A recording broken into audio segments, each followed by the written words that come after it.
Ever find yourself waiting endlessly at a big box pharmacy, feeling like just another number? At Tablet Pharmacy, they provide the personalized service you deserve. They offer free delivery and blister packaging options to make managing your medications easier than ever. Check their competitive prices online at tabletpharmacy.ca. Hello, friends. I am Cindy Thompson, and this is a Resilience Project. This is a space where stories are shared and possibilities are discovered. I invite you to partner with me in cultivating resilience among humans, one conversation at a time. In this conversation with Henry McKay, it is important to honor the story of intergenerational trauma, but also one of intergenerational resilience. Henry is a father and fourth-year social work student at the University of Manitoba, working as an action therapist with at-risk youth in the child welfare system. Henry uses his lived experience as well as his 21 years in and around Indigenous ceremony to guide his work with youth. In this episode, Henry speaks about his experiences with childhood trauma and abuse, poverty, oppression, drug dealing, and street gang involvement. He also addresses his time in the child welfare system, where he discovered Indigenous ceremony and a propensity for leadership. Breaking the family cycle, Henry has transitioned from a life of alcoholism and violence into one of healing, hope, and purpose. Find out how ceremony and becoming a father has had an impact on the change from the negative lifestyle he once lived to the sober and positive lifestyle Henry now leads. During the podcast, it is evident that resilience is a significant factor in Henry's survival and the intentional choices he makes every day. Henry now works to make a positive impact in at-risk youth's lives with the objective of helping prevent or reduce the harm of substance use and gang involvement. Henry also introduces Indigenous ceremony to youth. Well, Henry McKay, thank you so much for being on a resilience project. You're coming to us today from Winnipeg, and I know it's been really cold there lately, so I'm glad that we could sit in a nice warm building and have this conversation today. Yes, thank you for the opportunity to come and share a little bit about my story.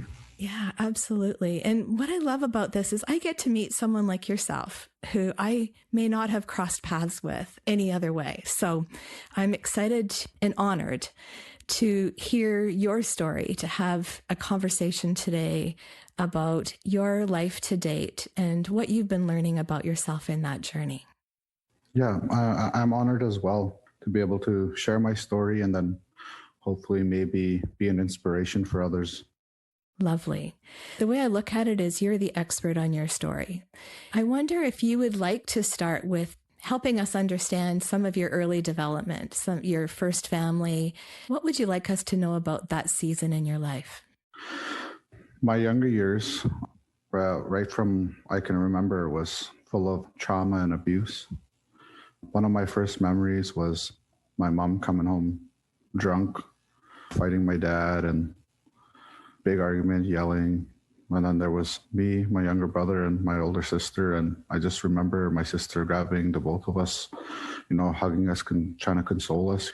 I just remember it was finally just quiet one time because I can hear chairs and furniture being thrown around, dishes. And then I just remember my dad coming into the room and grabbing me and my little brother. And because my sister wasn't biologically his, and he just knew to leave her with our mom, and came and grabbed us. And I remember walking past my mom and I can smell blood. And then I see her wrists, and she was cutting her wrists.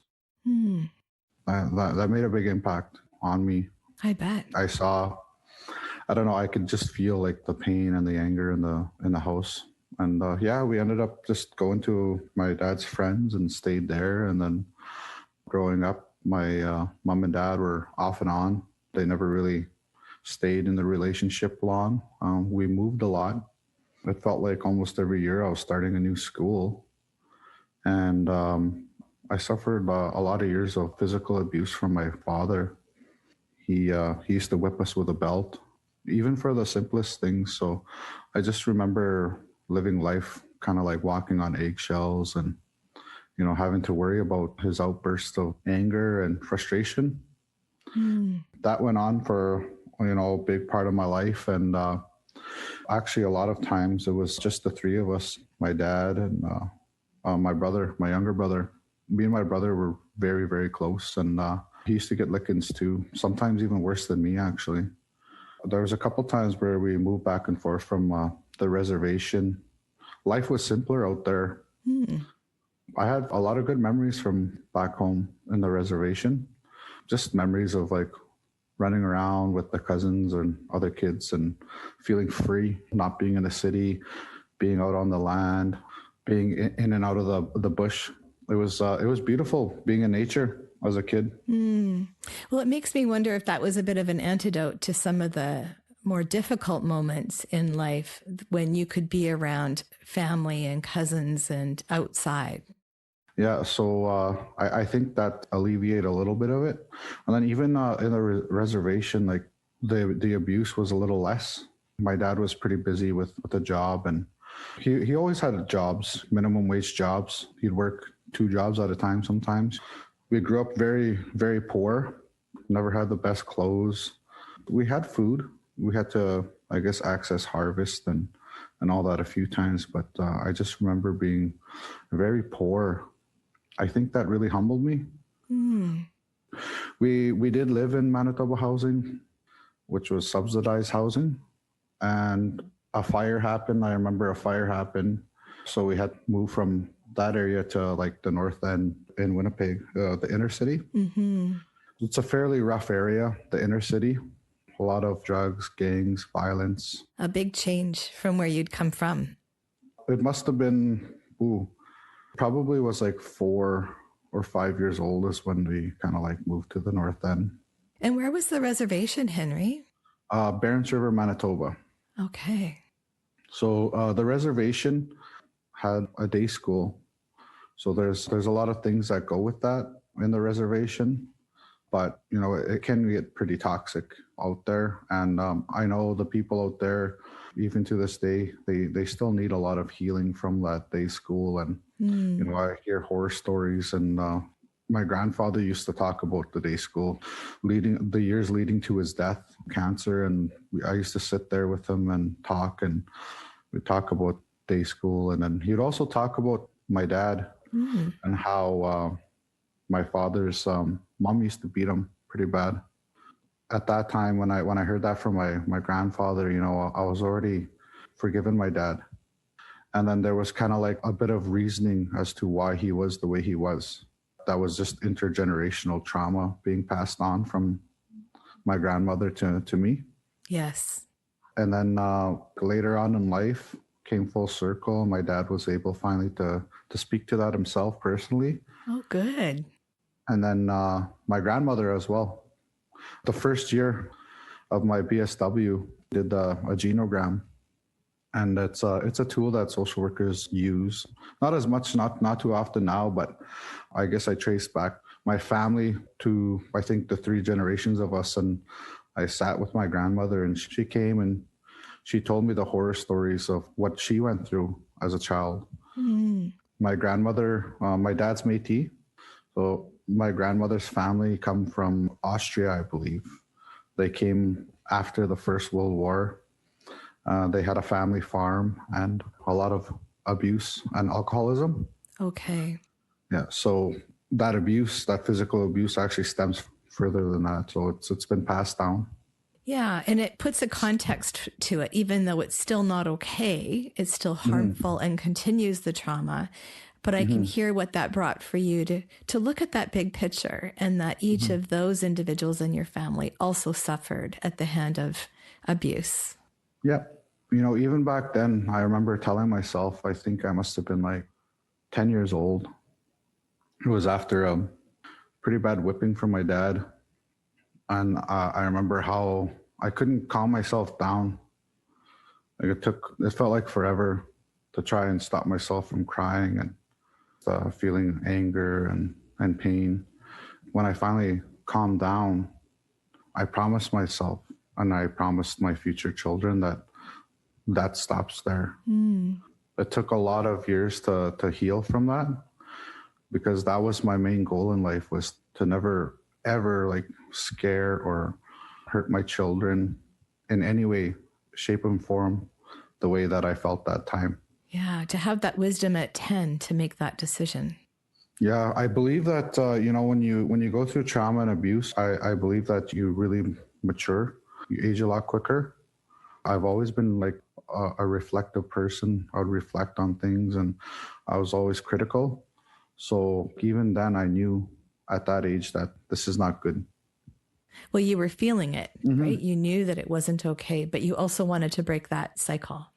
And then there was times like we were so poor, I would have to go to like convenience stores and go and steal, and just to feed us and have candy and get something in us. There was this one time I was hanging out with a friend, and we decided to do that. We just run in and just grab as much as we can and run out.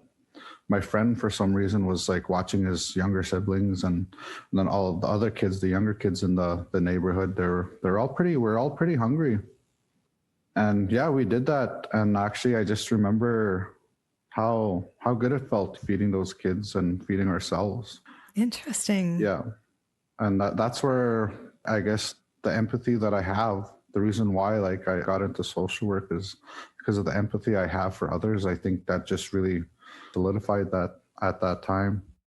Well, and just knowing just that little bit about your story so far really sheds some light on how our own experiences can inform us on how to help others and where the help is needed. Yes. Some of my recollection of like specific dates or years are a little mixed up. It could be just the trauma response, or it could be, maybe I'm repressing some things. And it was pretty toxic in the home. After splitting with my mom, there was like girlfriend or his partners didn't like us. I see. There was one time, I could have been 9 years old. He had a girlfriend, and she just really despised us. He sent us out to the reservation, and I stayed actually with my grandmother for most of the summer, and then like most of the winter that time. Okay. A lot of times when I remember my life, I go by seasons. Okay, sure. Yeah. So I just remember, that was the first time he kind of like sent us away because of a woman.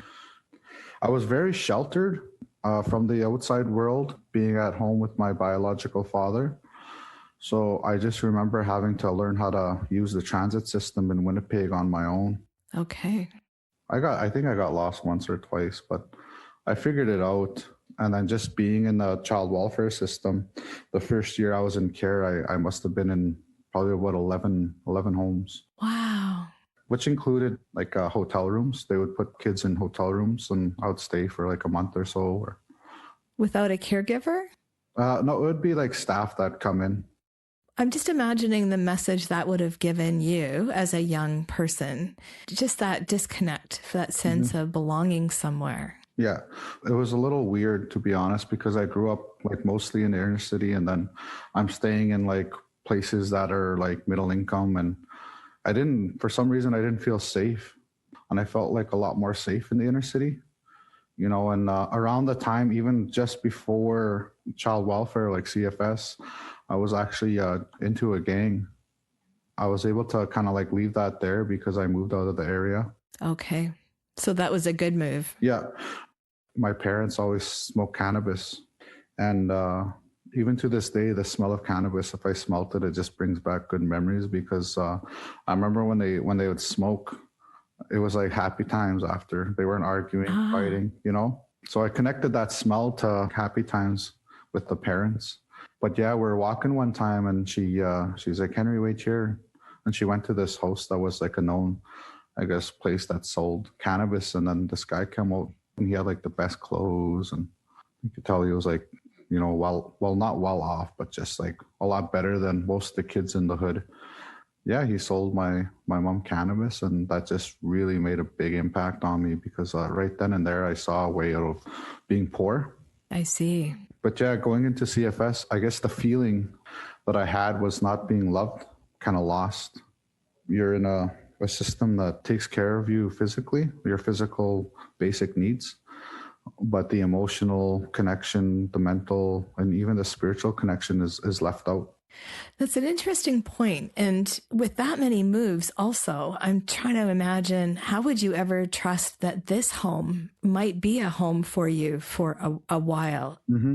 There must have been a sense of anxiety about when is the next move. Yeah, in hindsight, I did have like a lot of anxiety, but it came out in the form of aggression. I was very aggressive. I was a violent person. I did have like an anger problem, and that aggression, I think was stemmed from my anxiety. I learned like later on, like a few years later, when I started getting into Indigenous ceremony and my healing journey beginning, I learned that I held a lot of pain inside of me. And the thing that I did was physically hurt others to try and, I guess, cope and deal with that pain.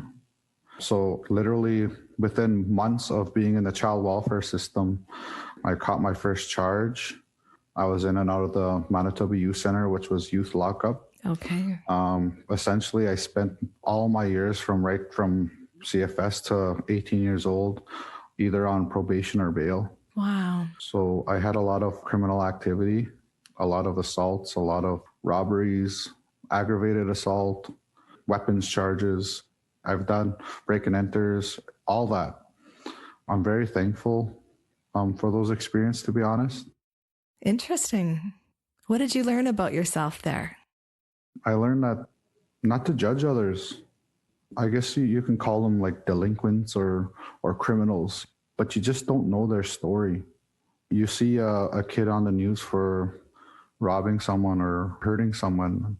You don't know their story. You don't know what they're going through. You don't know their backstory, or you don't know the emotions or the trauma or the abuse they carry. Very well said. And it makes sense, like hearing you talk about all of the hurt that you were carrying around and didn't yet find your voice to heal that. Mm-hmm. You would have just been coping the best way you knew how. Mm-hmm.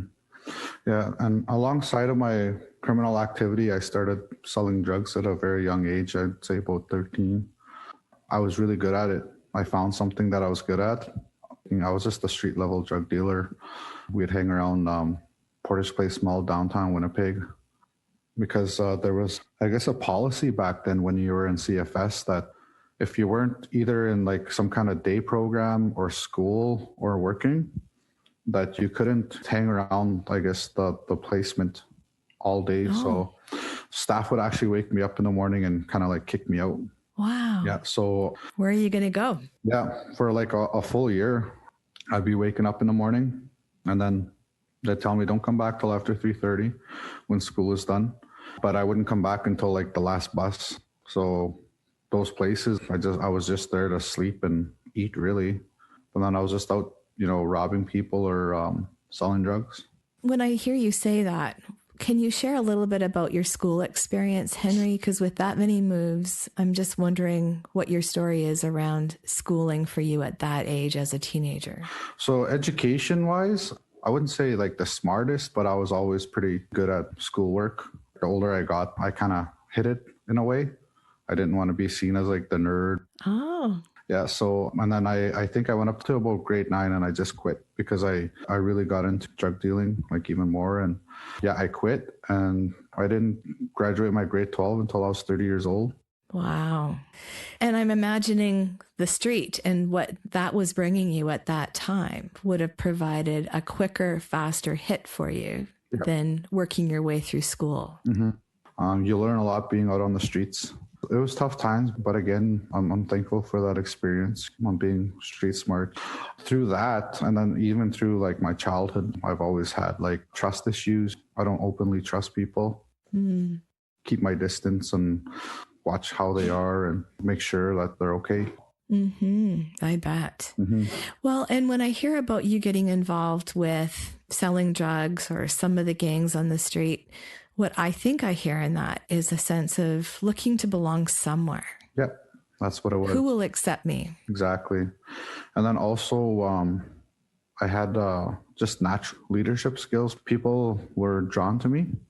So like there was times there would be like 7, 10, 15 of us, and they would all come and I would be the one to figure out what we're doing that day. Some people possess it, some people don't. That's why like early on, like I kind of wanted to stay away from like actual street gangs, because if you want to be a leader, you got to do some pretty nasty things, right? I see. Yeah. Yeah. Around that age too, I started getting into Indigenous ceremony, mostly like the Sweat Lodge ceremony. And I just remember the teachings around that lodge of how we can cleanse ourselves and we can heal from the stuff that we have inside of us. And that a healing journey it's not like you're going to go to a sweat lodge or you're going to do some therapy or take some kind of medication and all of a sudden you're magically healed. That's not the way it works. And through ceremony, I learned that it's a lifelong process.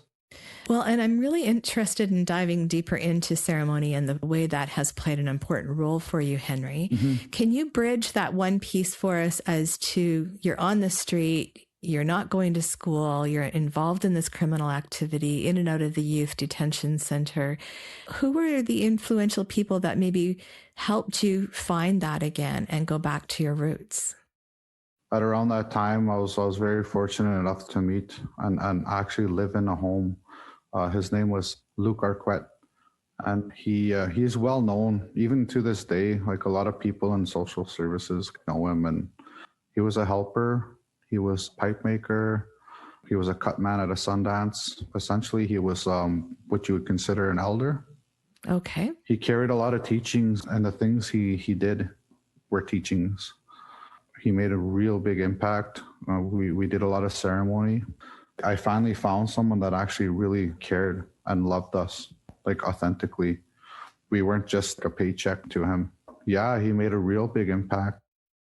My birthday's in August, so in the summer, right before I was 15, I was actually able to get my first legit employment through OPK Manitoba. It was at the time, I think it was just the beginnings. Like I must have been one of the first participants of OPK Manitoba, and it was a man named Larry Morissette.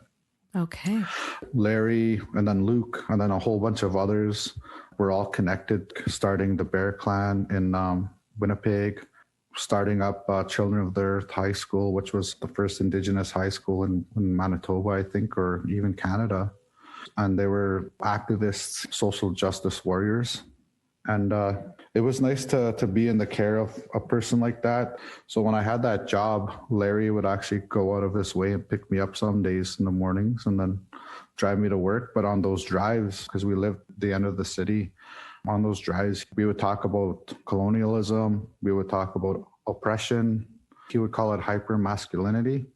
Okay. Which now is known as toxic masculinity. And then he would also just talk about how the roles of Indigenous men have been reversed and taken away from us through colonialism, and how our women are even more oppressed than we are. So it kind of like really opened my eyes. I was like, wow, I'm oppressed. Yeah. Yeah. So some good conversations can happen in the car, right? Yeah. And that's why, like, to this day, like, I'm an action therapist. So a lot of the therapy is actually done in the car while we're driving out doing these tasks. Yeah. On the move, right? Yeah. On the move. And I've had some very beautiful conversations with the youth that I work with, and I've learned a lot from them. But yeah, getting back to that, like with ceremony, I'm a firm believer that ceremony really did save my life. I guess one of the big impacts was going to a ceremony and seeing our people, Indigenous people, in ceremony doing good things. That really hit me, where I was just like, whoa, I don't have to be a gang member. I don't have to be a drug dealer. I don't have to be doing these things that I'm doing. That shouldn't have to be my reality. There's other things here. There's another option. Mm-hmm. Which I didn't know prior. Yes, you hadn't seen it yet. No, I thought everything that I was doing, all the gangs, drug dealing, that's just what life was, right? Yeah. Mm-hmm. Well, and what kind of good things were you seeing that inspired you, Henry? Like when you would go to the ceremony and you said you would see the good things that people were doing. Can you think of some of those examples that really took hold for you? Praying was one. And then also praying for others. Early on in my healing journey, I learned to pray for others first and then ask for prayers for yourself after, and then also like learning the traditional role of being a firekeeper, like at that age, sitting with firekeepers, helping, just learning how to help people in a good way and how good that felt, like right down to my spirit. What stands out for me is when you talk about the scenario back at 7-Eleven, grabbing candies to feed the children in your community. I can hear that leader in you there as well, that person that just wants to help others and make a difference and protect them. And here was another opportunity that you were seeing in a positive way and rediscovering that about yourself. It hadn't yet fully developed, perhaps. Yeah, no, not yet at that time. It's still a process as of today. I'm still that helper, but it's not fully developed as of yet. Probably about right around 17, I really, really started drinking heavily alcohol and a lot of fighting. And at the time, I didn't know why I was doing these things, but now I can kind of see, like, I was very scared knowing I'm going to be 18 and I'm going to have to kind of go out on my own. So I was very scared and confused. I guess I used alcohol to kind of suppress those feelings and kind of like just get away from the reality of having to like kind of fend for myself again. And then fast forward into right when I was 18, I got a check from child welfare and essentially I was kicked out. The foster parent, Luke, actually I call him Dad. I consider him my dad. There was nothing he could do. It's like losing another attachment. Yeah, it was tough. So I was homeless there for a bit, and then I got into a place that was, I guess, a halfway house for people that were leaving a high-level street gang, and that kind of made a pretty negative impact on myself. I started getting into drug dealing again. This time it wasn't cannabis, it was crack cocaine. At a critical stage where a lot of our young people are scared about having to become adults and not feeling prepared, I can just hear the complexity of your situation also made that much more difficult. Yeah, it was pretty difficult. It was scary. I can admit that now. I was very scared. I didn't know what the future was going to hold. I actually ended up just moving back to the reservation, and I worked for about 2 years in the bush. And there was a time where I finally got sober for about 8 months, and all I did was work. I worked like 7 days a week, like even on Sundays. Did that serve a purpose to distract or fill the void? Yeah, because I still wasn't sure like what I was going to do with my life. And I was back home with family, but that connection already was not good. So I was a little bit of an outsider. But I'm very thankful for that as well, because being out there kept me out of trouble. Yeah, it created a safe space just to be busy and feel productive, perhaps. Yeah. Yeah, so I can hear maybe there was an overlap where this new introductory to ceremony, your connection with Luke and some of the people that came around you in the middle to late teens was a really important time where it was planting some seeds, perhaps, but it didn't have enough time to take hold, maybe, before you had to then leave the care system. And so what was it that shifted things for you in your early adult years then? I kind of like took a break from ceremony because in Barents River, they're very Christian out there. So I think I went to one sweat lodge out there. So yeah, I took a break from that. And then I met the mother of my children, and it wasn't until my daughter was born. And when I looked into her eyes and I just saw, I was like, wow. I was like, this little human being really needs me. She needs me to be a good dad. And that was my priority from then on, even till now, to be a positive role model and just to be a good dad to her and protect her. She just stole my heart, I say. She really did.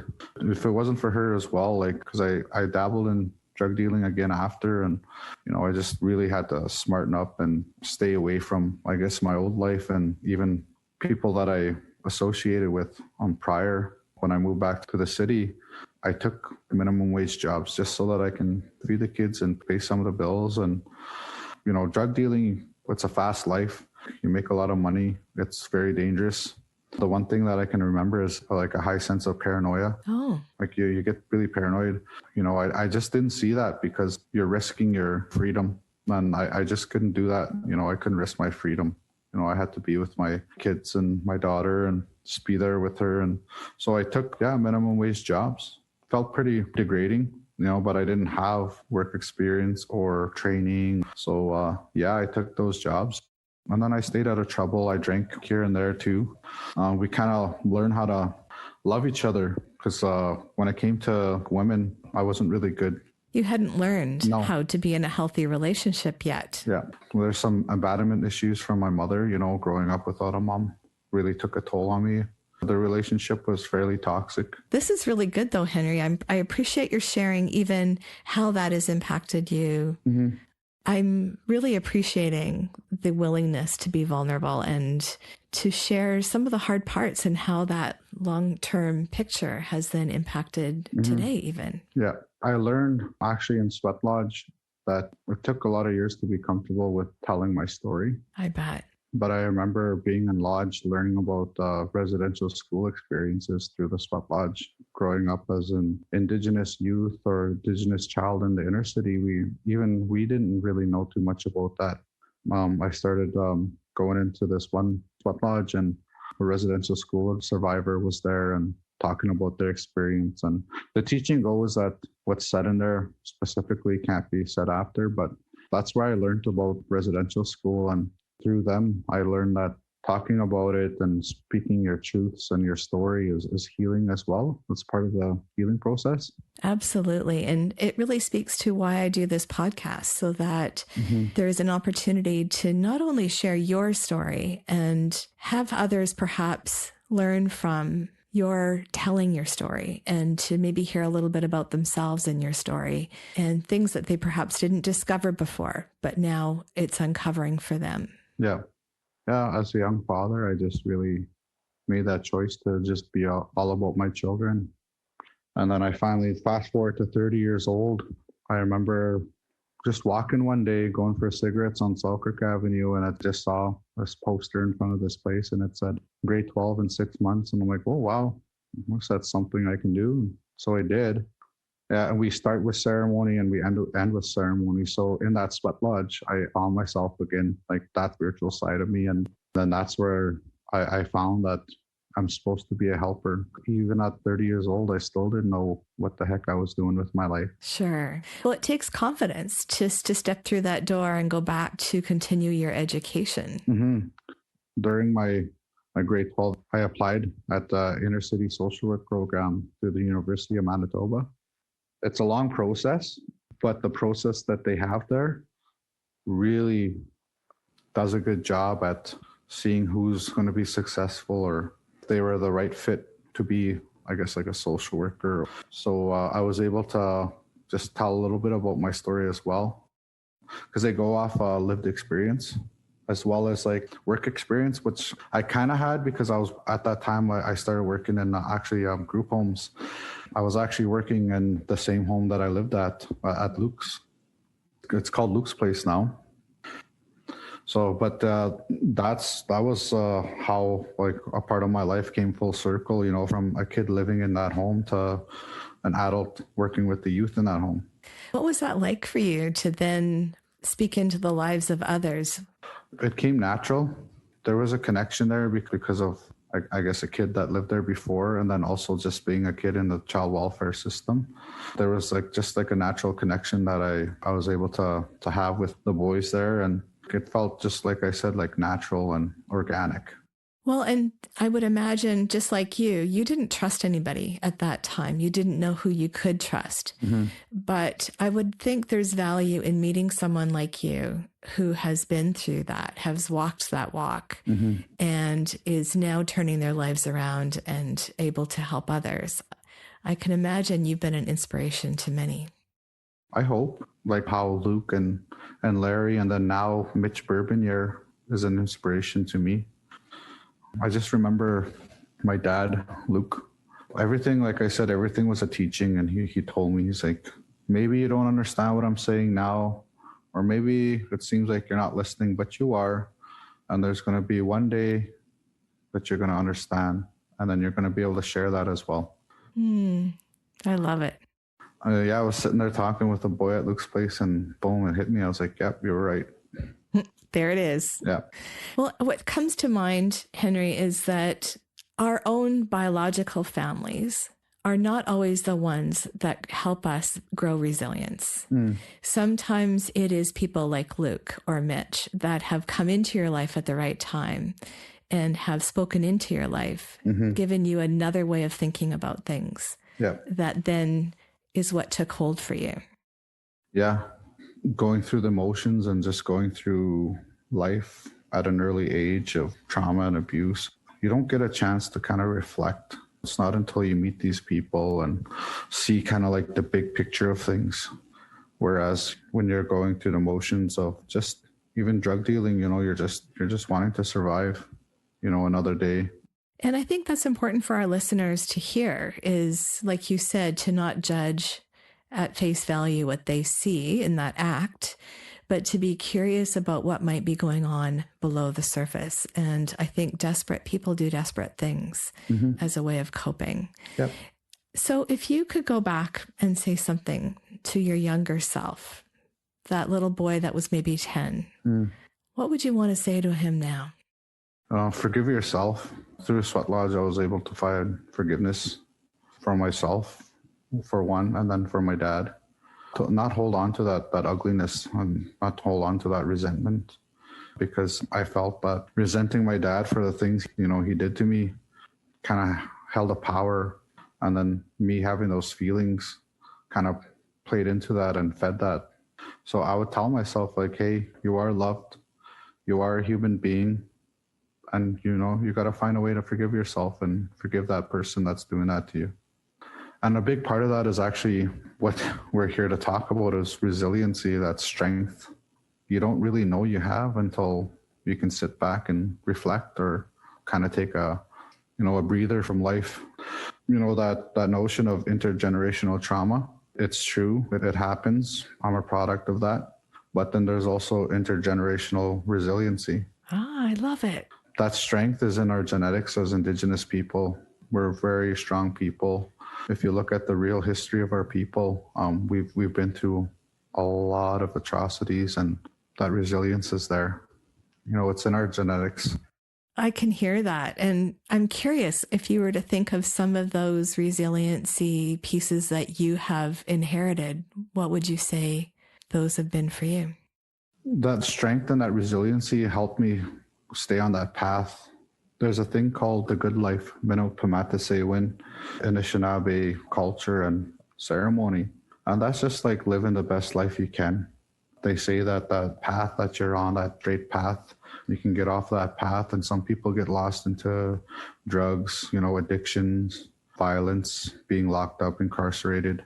I think that resiliency really helped me stay away from those as much as I can anyway, and not get stuck in that. It's way too easy once you're in that criminal justice system. Even as a youth, it's like I said, I was always on probation or bail. It's far too easy to be stuck in there. And I think that resiliency and that strength kind of like helped me stay away from that. And that resiliency and strength just like helped me not give up. I guess a big thing with Indigenous people today is high suicide rates. I've never had those thoughts. And I think resiliency is a big part of that. Well, and I can hear the fighter in you in a good way, the guy who doesn't give up, the guy who is going to find a way to survive, even if it means for a time you had to break laws and try to connect with people in unhealthy ways. You were always moving towards something, weren't you? I see that now. I was always wanting to move to something better, to better myself. And then just to learn from past experiences. I think that's a big difference between me and others as well, is that I really do believe that life is full of teachings and lessons to be learned. And it's up to you to kind of like learn from that. The way I am now is I don't give up. So if I set like a goal or a plan, I do it to the best of my possibility, and I don't give up. That's the thing with me. That's very important in life, because it's far too easy to just give up and push things to the side. I kind of learned that actually firekeeping. one time, this firekeeper, I forget his name, but for a sweat lodge, we call them grandfathers, these stones. We heat them up, and that's what we use in the sweat lodge, and that heat, right? To heat those stones, it has to get really hot. And it's almost like a wall of heat that you're faced with when you're being a firekeeper, scabe. I remember him saying, like, hey, you have to face the heat sometimes in life, otherwise you won't be able to help the people. What a great saying. You know, I share that with the youth that I work with, and then also like the people that I teach to firekeep, that life is not easy. It's not fair. We can't give up, and we got to face the heat, and we got to walk through the heat sometimes. And that sounds like the key part of your resilience as well. You're willing to walk through the heat. Mm-hmm. Be uncomfortable. Yeah. That willingness to be uncomfortable, to better yourself, and to just end up in a better place. Because the main goal of firekeeping and being scabe at a sweat lodge is to take care of the people. And you have to be uncomfortable to do that sometimes, because if it's not you, then who? So yeah, fast forward until, like my 4th year of BSW, I've been doing action therapy for over a year maybe. And then before that, I volunteered and met Mitch. And actually, Mitch Bourbonnier. Oh, he's such an awesome human being. He's actually connected to the other people that made an impact on my life. So he's connected to Luke Burquette, and he's also connected to Larry Morissette. Awesome. I'm so glad those people came into your life. I really don't know what would have happened without them. Luke used to say that, Henry, you got a good spirit and a good heart, and you're going to do things. You just got to wait for the time to be right. And he was right. Yes. But I don't know if I would have been able to do it at this kind of scale without them. Well, I think it's important to have people that believe in us, who we always kind of look up to, or that we're striving towards. And so having role models like them, I can hear the value that brought for you, that you had more people to see around you and to strive towards as models in your life. I truly believe that having someone have faith in you, believe in you, really feeds that resiliency. Yeah, I'm glad we pulled that out. That's an important one. So I think it's important to surround yourself around people like that, or be that person for someone. And I hear that quite often in resiliency is the way in which community, a sense of belonging and a sense of connection has brought for people to not feel like we have to do it alone, but to surround ourselves with others, but also then give back in return and help other people to make a difference. Like I said, helping others is healing to yourself and them. Yeah. And for that reason, I'm so excited that you're doing your social work degree and want to go on and do your master's. Yeah. And I look forward to hopefully keeping in touch and being able to hear what you've been up to. Yeah. Well, Henry, I just want to honor your story and to let you know that I really appreciate that you would be willing to sit here today and have this conversation, and with the desire to help make a difference in others. I can hear that in you. Yes, and I appreciate the opportunity.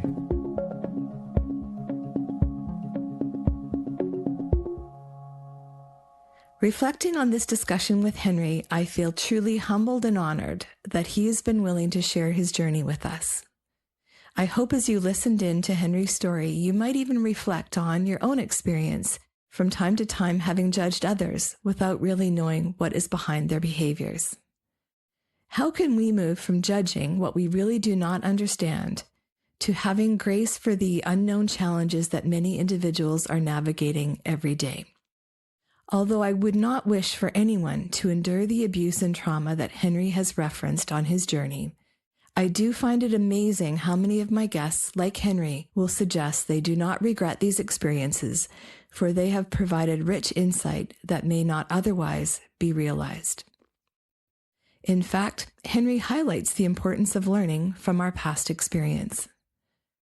There also seems to have been a great deal of value in those key individuals that came into Henry's life at a critical time. To have a mentor to look up to that truly sees you as a person first, and perhaps has insight into what Henry needed at that time. With all that Henry has been through, he never gave up. Identifying this as a key component to his survival story, I really appreciate this message. I wonder how many of you listening in today needed to hear that message. What also stood out for me as profound is the importance of facing the heat in life. Tilting the microscope on this aspect of resilience, I appreciated the teachings within ceremony of tending to the fire, standing close to the heat in order to help others. It is a beautiful reminder that many of you might be navigating very challenging times at the moment, but perhaps you will also one day reflect back on this season with new insights. You may be in a chapter of your life of surviving, and my wish for you is that, like Henry, you will also find a place in life where you will be able to thrive. Finally, I want to honor that although intergenerational trauma is real, so is intergenerational resilience. I love the message of hope that comes in knowing we can also rely on our ancestors who have come before us for that intergenerational resilience. Capturing a powerful quote from Henry in this important conversation, I would like to ask you, if not you, then who? Thank you for listening to this episode of A Resilience Project. We would not be doing this podcast without you. If you or someone you know has an inspirational story or is helping to build resilience in their community, please email me at cindy@aresilienceproject.com. In fact, email me either way. I would love to hear from you. My hope is to feature an episode periodically on your letters of resilience. I'm very interested in hearing your story of how you have tackled hard things and what worked for you. With your permission, I hope to share some of these stories along the way with our listeners. Also, check out my website, aresilienceproject.com, to learn more about our amazing guests. Your presence here is important because together we are cultivating a village of resilient individuals. You are creating a space for their stories to be shared and a sacred space for learning to occur. I also have a favor. I would love for you to go to your preferred podcast platform, rate and review the podcast so that we will know how we're doing. I also would like to express my gratitude to the amazing team of volunteers that have jumped on board to support this project. You will find each of those beautiful people on my website on the team page. As you go about this week, I invite you to think about one way that you can continue to grow your resilient muscle. What is one thing you can start with today? See you next week.